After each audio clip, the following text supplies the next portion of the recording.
I've shot this intro 3 times. I don't feel like doing it again. So this is it. So I read all of Onision's book, Stones to Abbigale, in one night. If you are fortunate enough to not know who Onision is, I'm sorry for what I'm about to tell you. Very popular in early YouTube and like Shane Dawson era. And he is very well known for grooming underage girls and dating underage girls and going to visit underage girls in the state that they live in if their states had more lenient or lower age of consent laws, and then moving those girls to his state of Washington once they turned 18. Very mentally abusive to women that he has been in relationships with, and overall really shitty person. He had forums online where he would rate people's bodies from 1 to 10. A lot of them were underage, and he would make YouTube videos about it and post it online. He destroyed the Everglades near his house in Washington and then started a GoFundMe to help pay the fees to fix it. He committed tax fraud and then started a GoFundMe again to help pay back the IRS.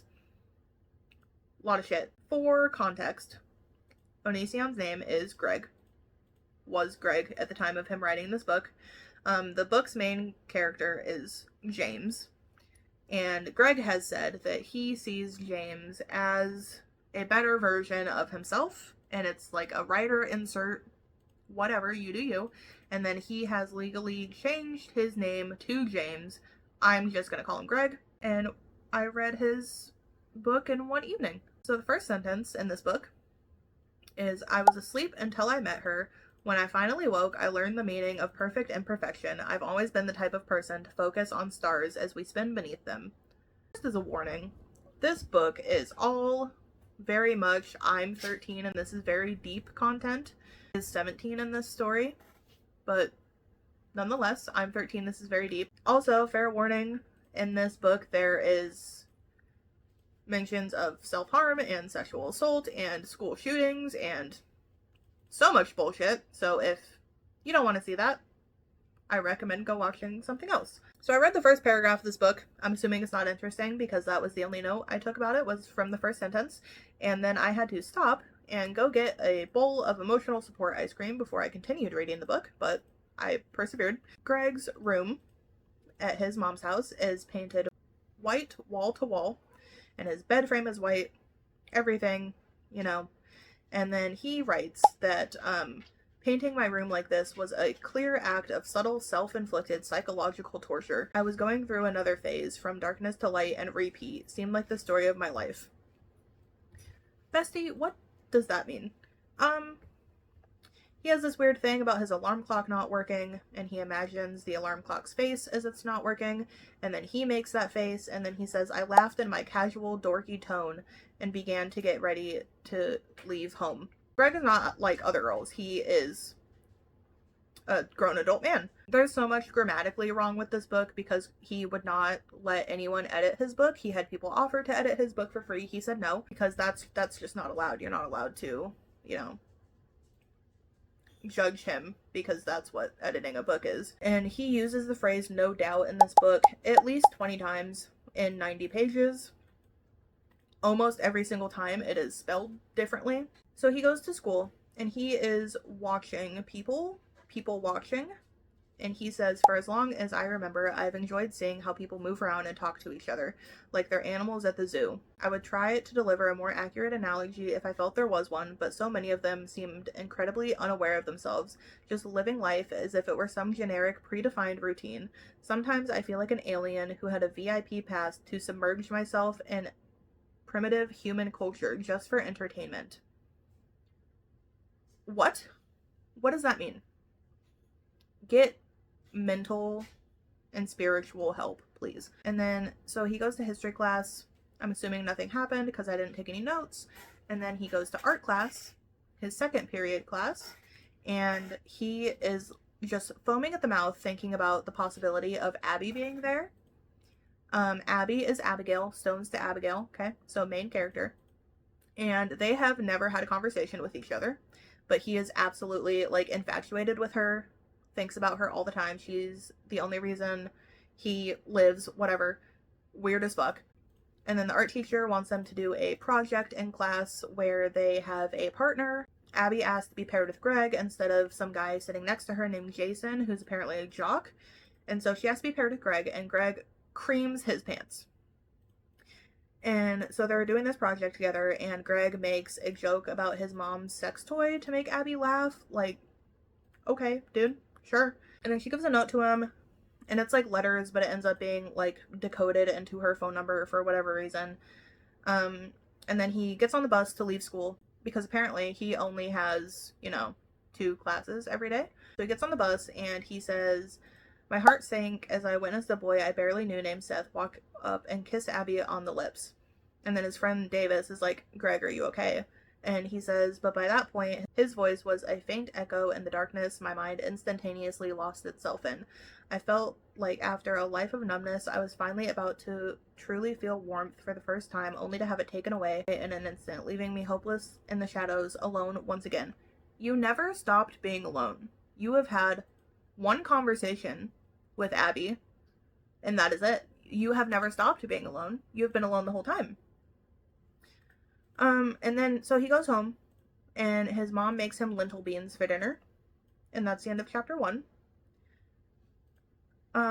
Chapter 2 starts with the high school teacher asking him to be the TA for his class. I don't think high school teachers do that, to my knowledge. I'm not sure. My high school didn't. Maybe others do. Almost entirely irrelevant to the story, but... So his high school teacher wants him to be the TA and for him to drop his art class because art is useless and not helpful to anyone. Like words that real teachers say in real life. And he says no, because that's the only class he has with Abby. And Abby did not show up to art class today. And he loses his mind and doesn't eat lunch because he's so depressed that she's not there, and tries to call her on a payphone. And keep in mind, they have had one conversation. She did not come to school today, and he is distraught. And then he goes home and goes to sleep. I don't know. He still only has 2 classes at this point, or that's all he's writing. I don't know. And then he puts the home phone of his phone, like, on his windowsill, just in case Abby might call him. Like a weirdo. And then, so he gets up in the morning, gets on the bus to go to school, and Greg's friend Davis is what I can only describe as, like, a personal ego boost for Greg. And that is all he is written in the story for. So he gets on the bus, and Davis said, "Hallelujah, Greg is here to save everyone from the evil clouds." No one talks like that. So he goes to first period history again, and Jason, the jock from previously, shows up to history class after being kicked out of his own class, and it's like, "Let me in," and the history teacher says no. And Greg is super cool, and the hero that everyone knows he is, and tells Jason that no one wants him there. And so naturally, after history class, when Greg is on his way to art class, Jason beats the shit out of him in the hallway. No one stops it. He just beats the shit out of him. And then he goes to the nurse's office, and Greg gets 2-day suspension. Jason gets 10-day suspension. He does not go to art class because he's in the nurse's office. And then at the end of the school day, he walks over to Abby and Seth. Seth is Abby's boyfriend. And Seth makes fun of him for getting beat up. And then Abby breaks up with him. And then, obviously, Seth, like, almost hits her with his car.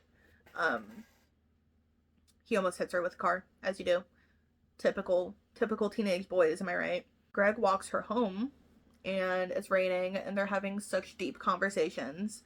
And the rain, like, makes her makeup run off of her face, and he sees bruises on her face. And she's like, "People have hurt me, I'm broken, da-da-da," right?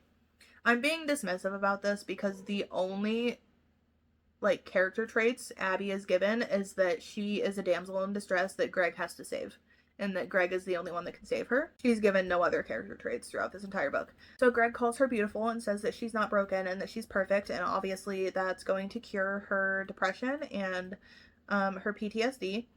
And so Greg assumes that she's being abused, and instead of telling an adult or calling the cops, he just gives her a hug.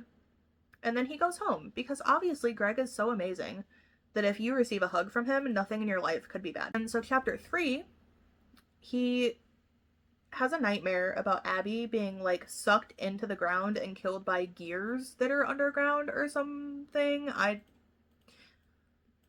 couldn't tell you. He decides when he wakes up that he needs to write Abby a letter. And I'm going to read you the letter, unfortunately, so prepare yourself. He writes, "When I look in your eyes, I at times feel a level of sadness I have never felt, as if we, despite barely knowing each other, have been apart far too long.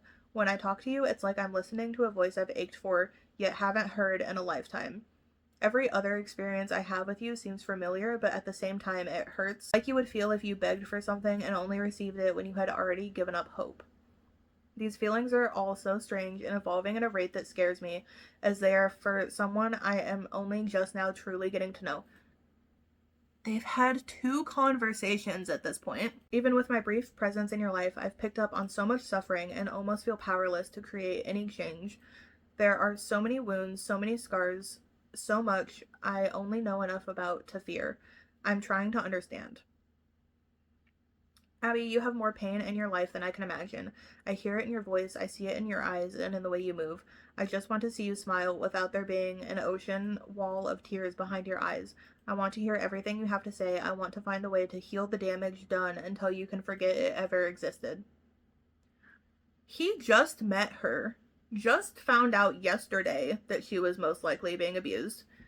And so I want you to imagine someone that you barely know, someone that you have had 2 conversations with in your life, writing you this letter and tell me you wouldn't call the fucking cops.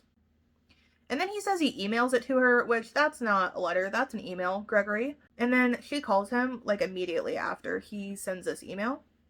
And he's like, "Oh my God, did you read my email?" And she says, "No, but I wanted to ask you to meet me at this place, but I'll read the email before I meet you there." So he puts on his roller skates and roller skates to this place that he's going to meet Abby. And Abby does not show up. And obviously he assumes that this is because she read the email and she hates him now. He writes, "I felt like I was just about finally connect with someone only to ruin everything at the last minute." That's what he wrote. It doesn't make sense, but that's okay. So he felt like he was finally just about to connect with someone, and wrote them a letter about how she's being abused and he can heal her.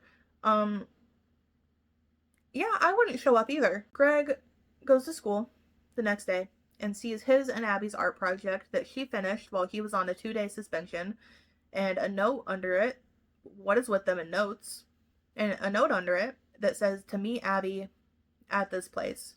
And so he goes to this place, roller skates, I would assume.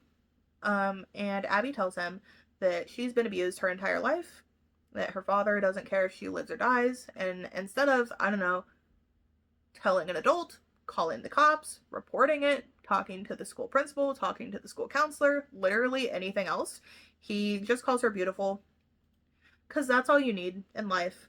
He writes, "As we held each other, I said, you were never damaged, only changed. Any part of you that you think died is just hidden, waiting to come out when it's safe. Every time I see you, you become more beautiful to me than before. Gregory, shut the fuck up and call the cops." And then that's the end of chapter 4. So chapter 5, Greg's mom tells him to come down for dinner. Some guy named Rick is there. It's Greg's mom's boyfriend, and I guess they've been dating for a few months at this point, but they've never met. And so they tell Greg and his sister, who's completely irrelevant to the story, so I'm not going to mention her too much. They tell them that they're going to move in with each other, and since Rick has a higher paying job than Greg's mom, they're going to move into Rick's house, which is on the other side of the mountain in a different school district. So obviously Greg is distraught because he will not be able to be around Abby anymore. He goes to school, like runs away, goes to school, gets on the bus, and Davis, being the lad that he is, says, "Praise be to Greg. Our hero has arrived." So for Davis, I can only see 2 reasons why Greg has written Davis the way that he has. Either 1, Davis is super gay and in love with Greg and wants to be Greg's boyfriend. But real life Greg, grown adult Greg, does not understand how gay people act, and this is just how he views that. Option 2, is that Greg thinks that this is how people think about him in real life, like just normal people, just praise him as God. Both are equally likely. So the history teacher sends him to the counselor's office about the fight that has happened like 5 days ago at this point, and the counselor calls the rest of the kids in his school brats and then gives him shit for being in a relationship with Abby and tells him that he should be careful around her, as school counselors do. Every adult in this book is horrendous. So the counselor puts him in Abby's PE class, 3rd period, so he can drop his 2nd period art class to be the history teacher's PA. And he's like, yeah, okay, whatever, sure. And then he is walking Abby to their art class because he has art class one final time. And he says the quote, "Life's got enough burdens for us to carry. Why add physical weight?" He's talking about a backpack in this quote. It is not that deep, brother. Calm down. So they get to art class and Abby hugs him, and the art teacher, Mrs. Stanley, walks in and says, "If you're going to suck or eat, go find an alleyway. This is a trailer. Have some goddamn dignity." In what fucking world would a teacher say that to 2 underage children? 2 underage kids. Are you okay? Is this the kind of school you went to? Because if so, what the fuck? Call the cops. Art class ended. I'm assuming nothing interesting happened. And as Gregory is leaving class, he says, "Bye, Mrs. Stanley. I'll miss you."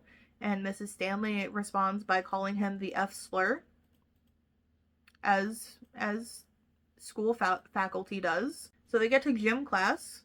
Greg is going to be in PE class for the first time, I guess.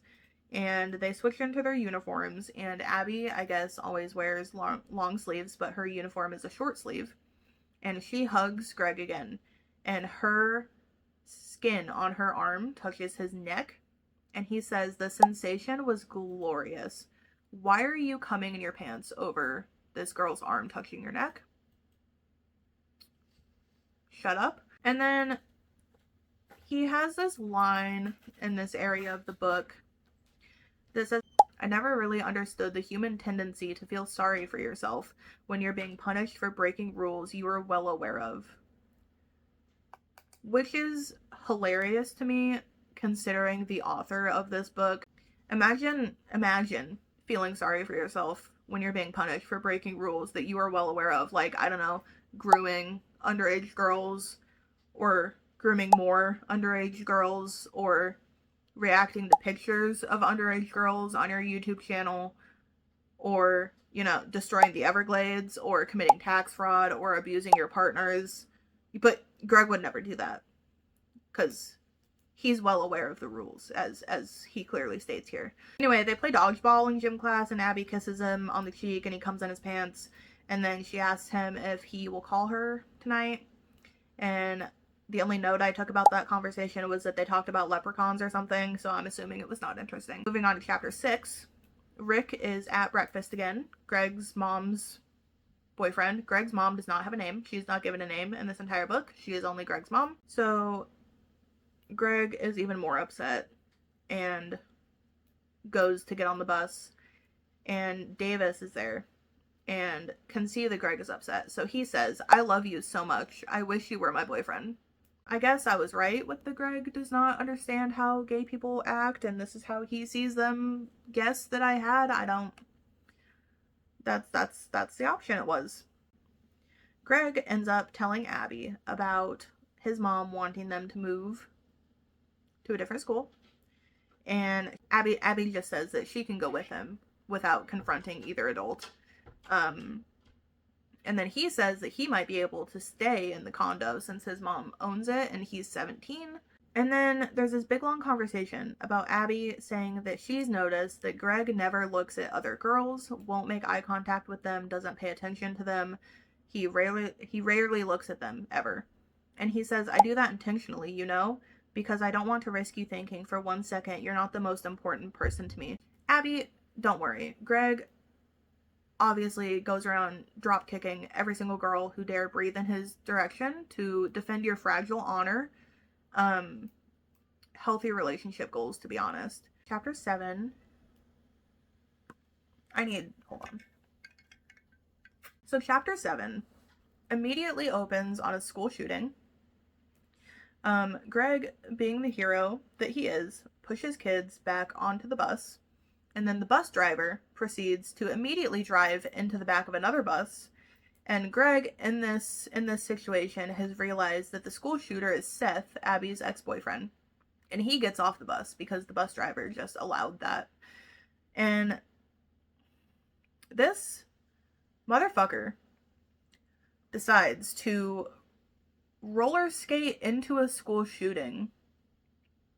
And he describes himself as being so fast and so cool, roller skating into a school shooting. And he gets into the school, and the hallways are too bloody for his roller skates to be effective, so he takes them off and runs through the hallways in his socks to look for Abby. And he finds Seth outside of the art class and, starts running towards him to tackle him. But Jason, the jock, ends up tackling him first and just beats the ever-loving shit out of the school shooter, which, go Jason.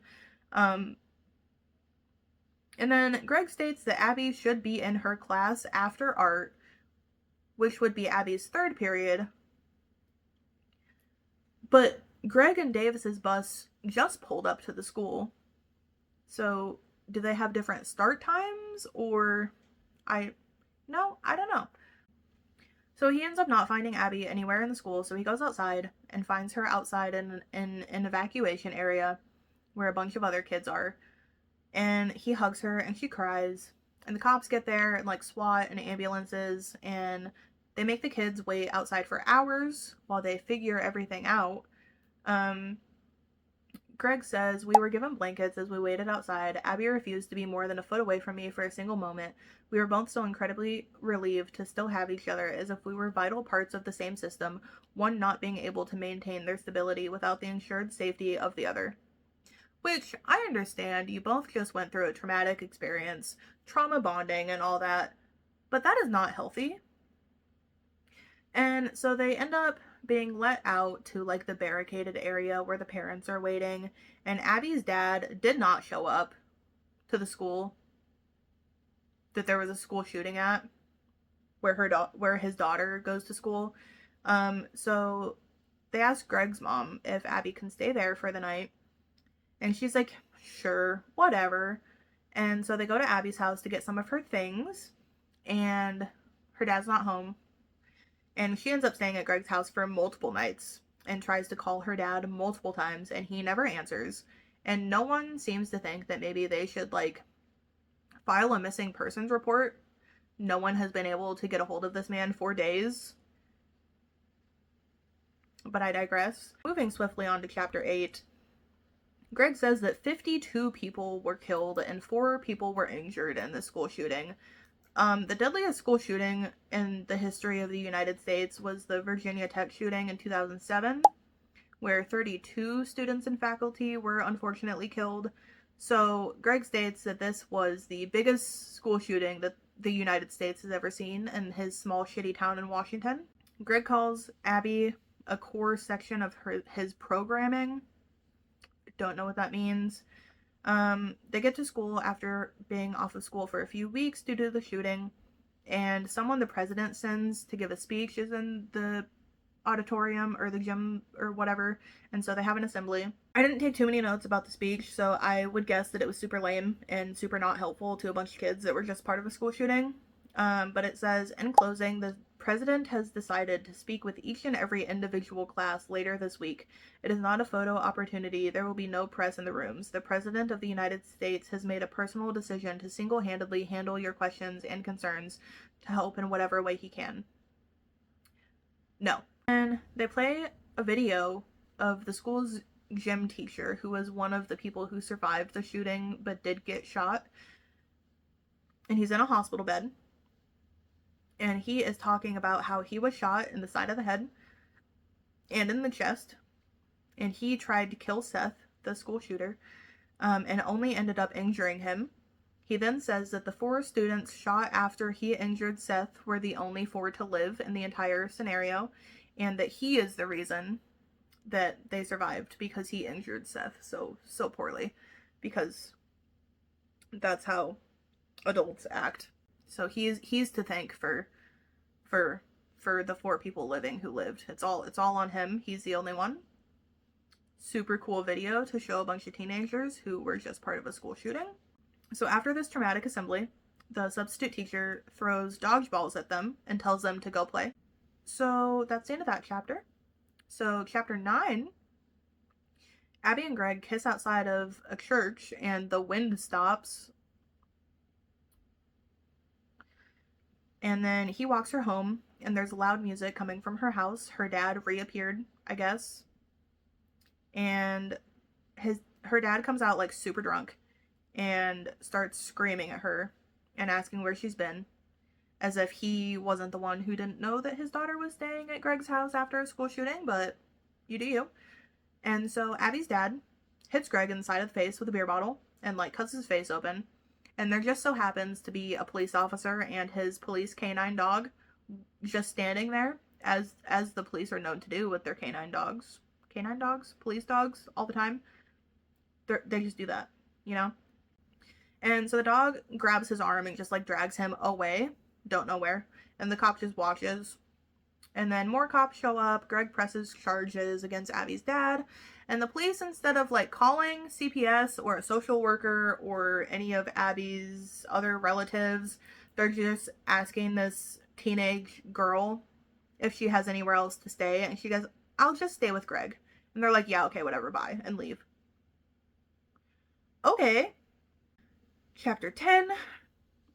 Greg and Abby meet Davis on the bus. He's super upset with Greg, and does not call him the greatest person in the world, so obviously he's super upset. We can only guess that this is due to Greg dating Abby and not Davis. So, you know, once again, Greg thinks this is how gay people act. So they go to class, and Greg wrote, "A voice erupted as our classroom door was swiftly pushed open. The President of the United Freaking States is about to arrive, ladies and gentlemen." And this line is said by a Secret Service agent. So a Secret Service agent says the President of the United Freaking States. At this point in reading this book, I'm 10 chapters in, far too sober, and want to die. So they go home, they have dinner. Greg's mom tells him and Abby that they can stay in the condo after they move in, after Greg's mom and Rick move back into Rick's house with Greg's sister, and that Rick will buy them food and pay all of their bills, as if they're not both children that should not be living by themselves together. Chapter 11. Greg gets called into the counselor's office. I guess the counselor's calling in the students like one by one to see how they're handling themselves after the school shooting. So the one good thing the counselor has ever done, except wait, no it's not, because all the counselor does is give Greg shit about still dating Abby and calling Abby a horrible person. Who fucking hired this lady? Where are her credentials? So they go home, and Greg is sitting in the bathroom while Abby takes a shower, and she tells him that the counselor hates her because she has self-harmed before, which makes literally no sense. So Greg's like, "No, you're beautiful. Don't say that. You're the best. You're beautiful," because that's how you react to women telling you traumatic things. And so she pulls open the shower curtains while she's naked in the shower and points at her scars and is like, "No, I'm broken." And so Greg just keeps calling her beautiful and then kisses all of her scars, because that's how you cure depression. And then more things happen. I didn't take any notes on it. I barely read it. I'm uncomfortable. They're children. Moving on. Chapter 12. Greg's mom makes him stay home from school to help her pack to move. And Davis comes over after school to help. And he's still a little mad at Greg. And then Greg and Davis go to the store to get like packing tape. And while in the store, Davis says, "Hi ho, silver lady, mammy, poppy, sickle," to make Greg laugh.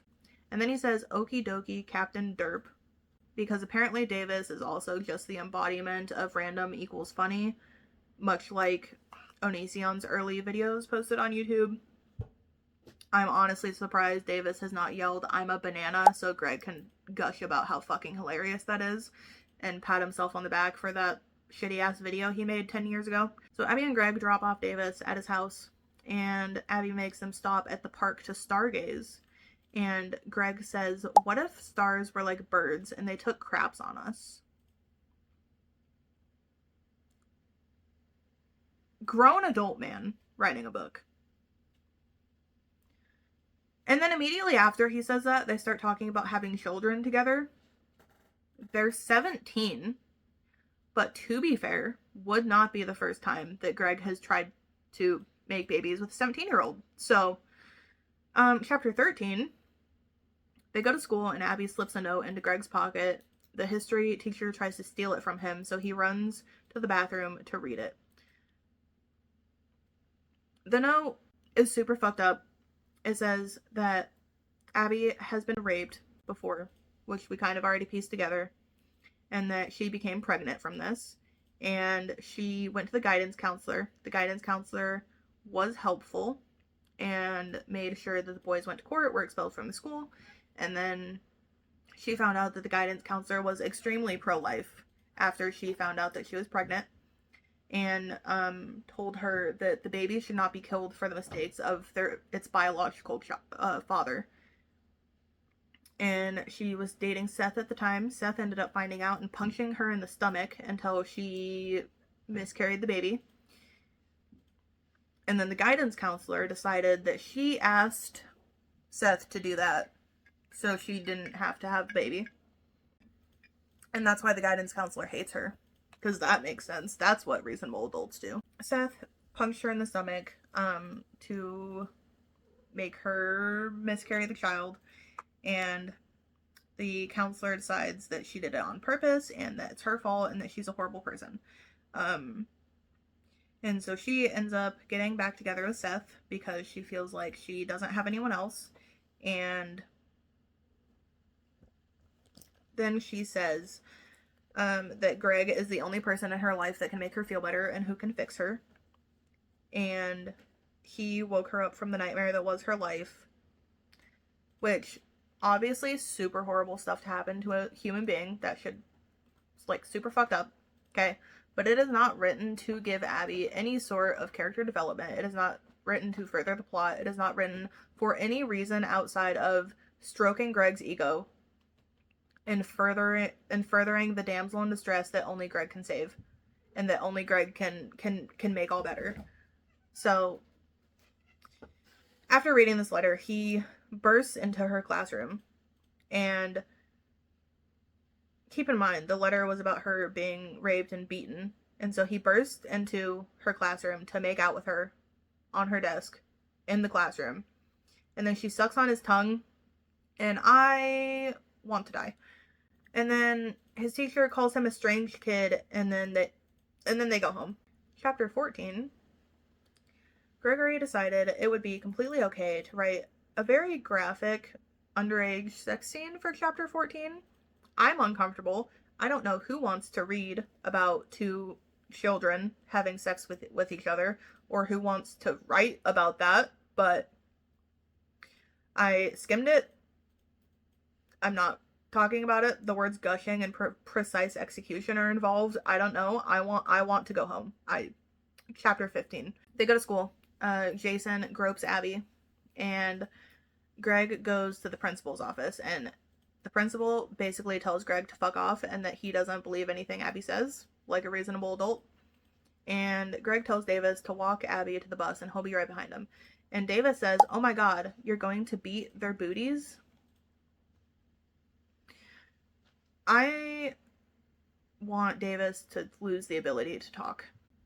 And then Greg writes, "I walked off the bus, locked my eyes on Jason, and lurched forward in a full sprint, throwing my skates down and pulling off my outer shirt." Shit's going down. He took his skates off. Holy fuck. And then he describes some weird ninja moves that he did, like spinning in the air and shit, and like beat up 4 people. And then they go tee-hee, sorry, and think he's cool now, and that's it. My head hurts. I don't know. And that was the end of the chapter. Chapter 16, the first note I wrote about chapter 16 is just "what the fuck" in all caps with a bunch of question marks. So, Abby, Greg, and Davis are driving in Greg's mom's car. Davis sees someone jump off of the bridge above them on the 4-lane highway that they're on and like hang from a rope a little bit above the ground.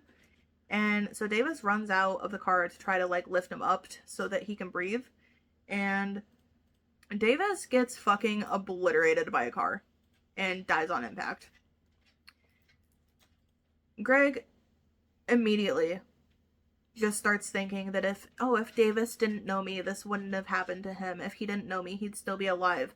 Shut the fuck up, Gregory. This is not about you. Your best friend in the whole world just died. And you're making it about you. Also, I'm sorry that I said that I wish David could no longer talk. I didn't know he was going to die. So after the cops and the ambulance get there, they go to Davis's house. The cops, I guess, have not told his parents yet that he's dead. And so Greg and Abby tell them. And so his mom starts screaming at Greg and saying that Davis loved him and Greg killed him. And then they make it home. I don't know. At this point in my notes, I wrote that I was getting a glass of vodka. So, and then chapter 17 is all Davis's funeral. He writes that he wishes it was him, but then he says, no, never mind, because Abby would be alone and feel even more pain. So do with that what you will, I guess. And then the whole chapter is Davis's mom giving a speech at his funeral. This woman who just lost her child, her only child that is mentioned in the book. And all she does is talk about in the speech how amazing Greg is and how much Davis loved him, as any parent would do. Also at this point in my notes, wrote that I would like a lobotomy. So there's that. Chapter 18, Greg and Abby go to school, and the principal and history teacher tell Greg that they want him to be the school president. The kid that got into umpteen fights during his time and disrespects teachers left and right, made out with his girlfriend, made his girlfriend suck on his tongue in the middle of class. Like, that's who they want to be the school president? Sure, I guess. Abby and Greg end up walking through the hallway holding hands, and the counselor and 2 cops walk up to them and like take Abby by the arm and pull her into this other room, and they almost immediately let her back out. It turns out that there were letters in Seth's, the school shooter's home, Abby's ex-boyfriend, and the counselor was telling everyone that she was writing letters to him asking him to shoot up the school and that she needs to be arrested. And the cops basically tell the counselor to shut the fuck up and leave this girl alone. Someone, please, for the love of God, put her in jail. I don't know. And she does end up getting fired. And then they just go back to class, I guess.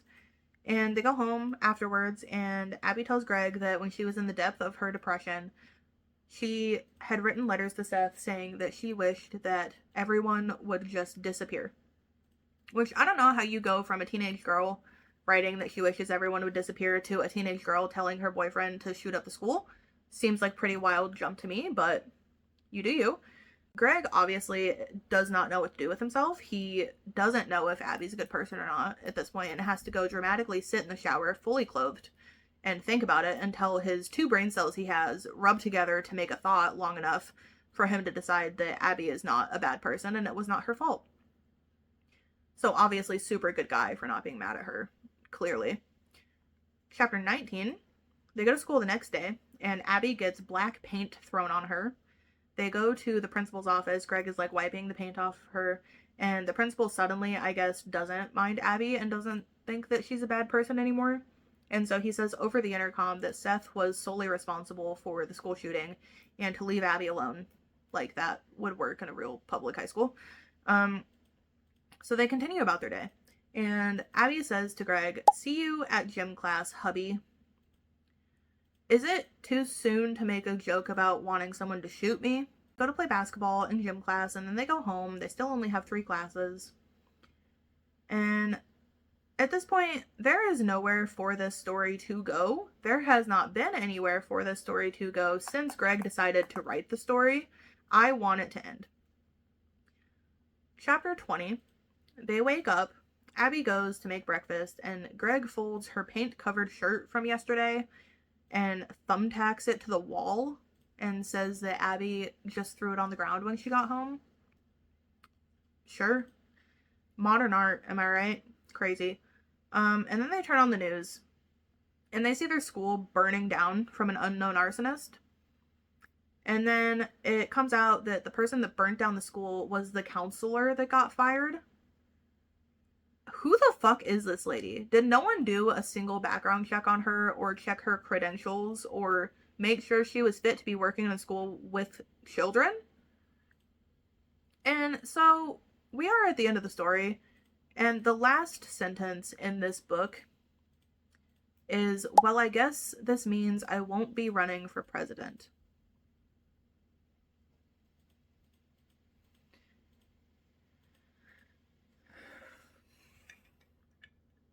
And I am so upset that I read 90 pages of this bullshit for the last sentence to be, I guess I won't be running for president.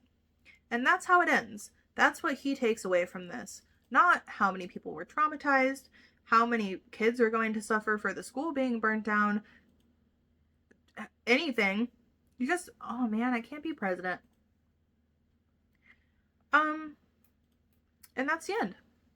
Truly, truly horrendous.